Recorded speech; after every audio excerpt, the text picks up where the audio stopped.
A gente vai falar agora um pouquinho sobre o ovo na cozinha. O ovo ele é fundamental na gastronomia, desde o ovo como prato, um ovo poché maravilhosamente feito, um ovo mexido como a gente vai fazer aqui, já é um prato maravilhoso e ele também entra na composição de muitos pratos. Antes da gente de fato cozinhar o ovo, vamos entender algumas coisas importantes. Primeira delas, então, a gente na cozinha fala de duas coisas que são a clara e a gema. Qual é a composição da clara e da gema?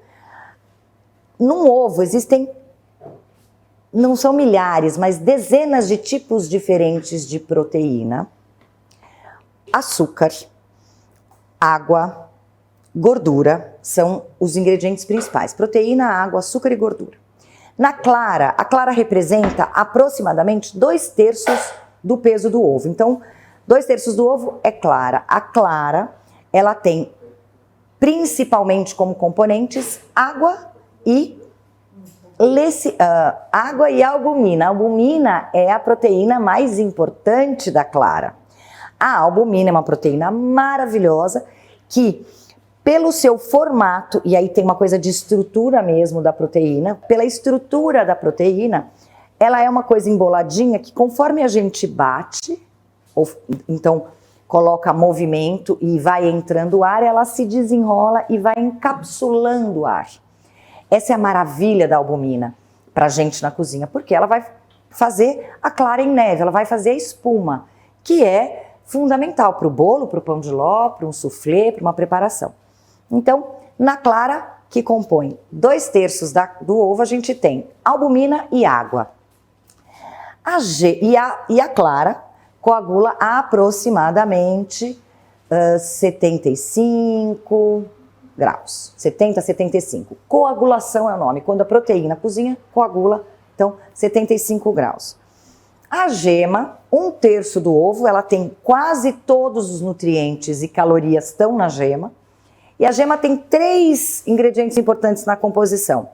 Ela tem gordura, açúcar e outra proteína importante, predominante, que é a lecitina, que é um emulsificante, que é um ligador de líquidos. Então, a gema também é imprescindível na cozinha. A gema propicia a maionese, propicia vários outros tipos de emulsão que são fundamentais. Por que a gente precisa saber, Carole, essas composições, né? E por que a gema do ovo dá cor no seu bolo? Porque tem gordura, que acelera, retém calor e aquece mais a superfície, e um pouquinho de açúcar, que carameliza dando douradinho. Por isso que é a gema que a gente coloca e não a clara, para a gente ter uma cor nos preparos. Então, o que é importante? É importante a gente entender os porquês, e aí faz tudo sentido, né? A gema também, ela coagula a 80, 85 graus.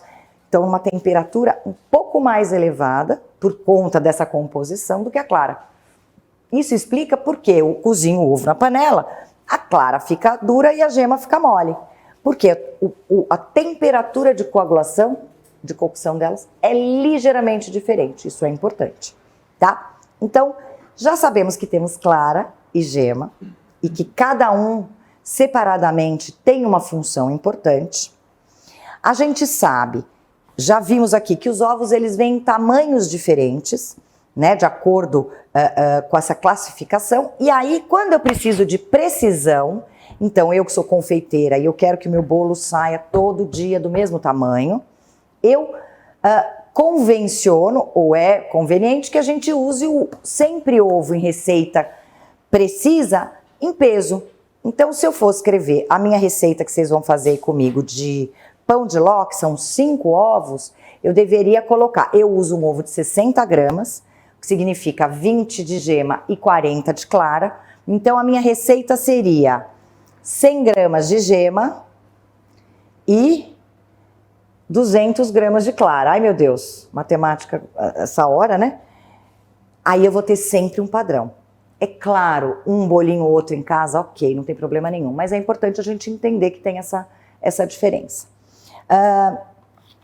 Outra coisa que eu faço questão de mostrar e que eu acho fundamental é a gente entender o frescor dos ovos. Como avaliar? Claro, eu vou olhar a data. Eu vou comprar uma caixa de ovo, eu vou sempre verificar essa data. O ovo, ou ele tá bom, ou ele tá podre.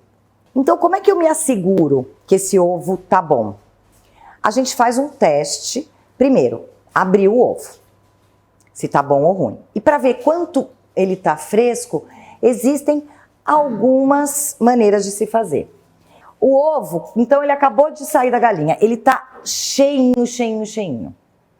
Conforme o tempo vai passando, como a casca do ovo é porosa, que é uma coisa importante da gente saber, ela troca com o ambiente, ela não é uma coisa completamente fechada. O que acontece? Bem devagarzinho, o ovo vai perdendo vai perdendo líquido, água provavelmente vai saindo, evaporando pela casquinha. E no lugar dessa umidade que ele perde, vira ar. Então vai se construindo aqui, ó, sempre na parte mais gordinha do ovo, aqui embaixo, uma bolsinha de ar. E essa bolsinha, conforme esse ovo vai ficando mais velho, ela vai crescendo. Por isso, existe o famoso teste da água. Todo mundo já ouviu falar do teste da água, que é quando eu pego os ovos e coloco na água. Se o ovo, agora aqui ó, se o ovo tá totalmente fresco, eu tiver ele numa bacia de água, se o ovo estiver fresco, como ele tá cheio, não tem ar, ele vem aqui para o fundo. Se o ovo já tem uns dias, ele começa a virar de cabeça para baixo. Essa é a parte mais gorda para cima. E conforme ele vai envelhecendo, ele vai subindo, ele vai boiar.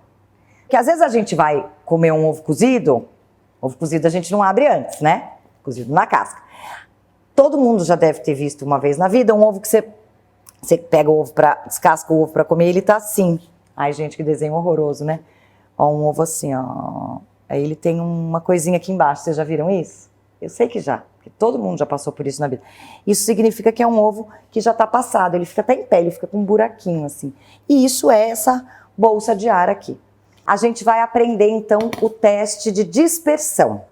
O que significa isso? Eu vou quebrar um ovo, primeiro a gente quebra, fazemos aqui um buraquinho, colocamos os polegares, um olhando para a cara do outro. Isso é importante, tá, gente? E a gente quebra o ovo, ó, sempre com o movimento para fora. Para fora. Se a gente fizer para dentro, a gente vai furar a gema. Olha que beleza esse ovo. A bancada tá um pouco torta. Aqui. Ó. Eu precisava de um close. Dê um close aqui para mim. Dá pra ver aí? Olha que bonito. Olha isso aqui, gente.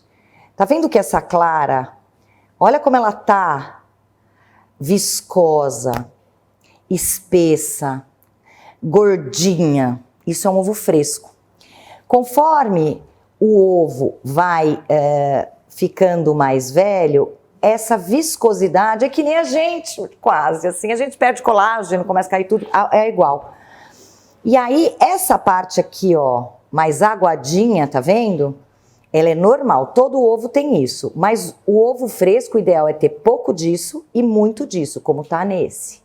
Às vezes a gente abre um ovo, ele se esparrama inteiro, ó, eu vou quebrar, fingir que esse ovo, vou envelhecer esse ovo aqui na marra, ó. Às vezes a gente abre um ovo, ó, e tá tudo assim esparramado, tá vendo? Eu não vejo aquela viscosidade, aquele desenho do ovo bonito. Isso é um ovo que já tá mais velho. Esse ovo aqui tá todo esparramado e esse eu consigo enxergar nitidamente aqui. Não é legal? Então eu aprendi que quanto mais viscosidade eu tiver na clara ou no ovo, mais fresco ele é. Aí, minha gente, volta pra mim, corta pra mim. Eu aprendi um negócio muito maravilhoso, porque eu sou confeiteira, eu aprendi, vou ensinar vocês. E toda vez que a gente vai fazer um bolo, se eu tivesse que abrir 10 ovos, eu abro um por um separado e vou juntando, para não correr o risco de ter um ovo que não tá bom no meio e eu estragar um monte de ovos. Mas, como eu aprendi que a viscosidade é quem me mostra que o ovo tá fresco, eu tenho uma técnica que é a seguinte: quando eu vou abrir um ovo, e eu precisar abrir 100 no caso, eu faço o seguinte, eu quebro, vem aqui, ó, isso, aí, eu enfio o meu dedo, e aí olha aqui, ó, tá vendo que subiu uma viscosidade? Sim ou não? Ó, eu tô vendo. Isso, só de fazer isso eu já sei que o ovo tá bom, eu já posso abrir todo mundo junto. Então, eu trabalhando no meu dia a dia, eu faço isso aqui, ó. Eu ponho o dedo e faço assim, tá viscoso.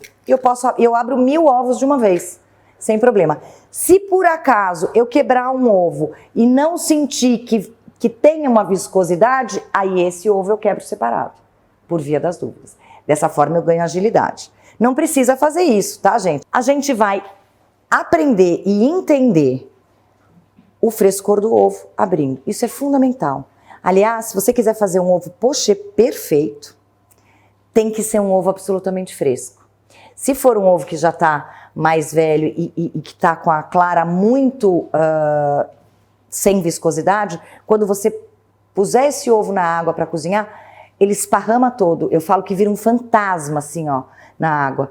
Quando o ovo é fresco, ele cai com essa viscosidade, eu consigo trabalhar e fazer o pochê. Então é fundamental ter um ovo bom.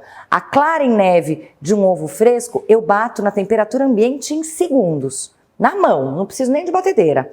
Um ovo que já está mais tempo, né, já está mais velho, é um ovo que vai demorar mais para bater. Então, o ideal é comprar e manter na temperatura ambiente, a gente já sabe, não tem que guardar ovo na geladeira, a não ser que você não saiba quanto tempo você vai demorar para comer esse ovo. Eu na minha casa, eu sei que eu consumo, sei lá, uma caixa de ovo por dia, por semana, então essa minha dúzia de ovos fica fora. E a gente vai ter sempre um ovo bom, fresco e rápido de montar, de fazer.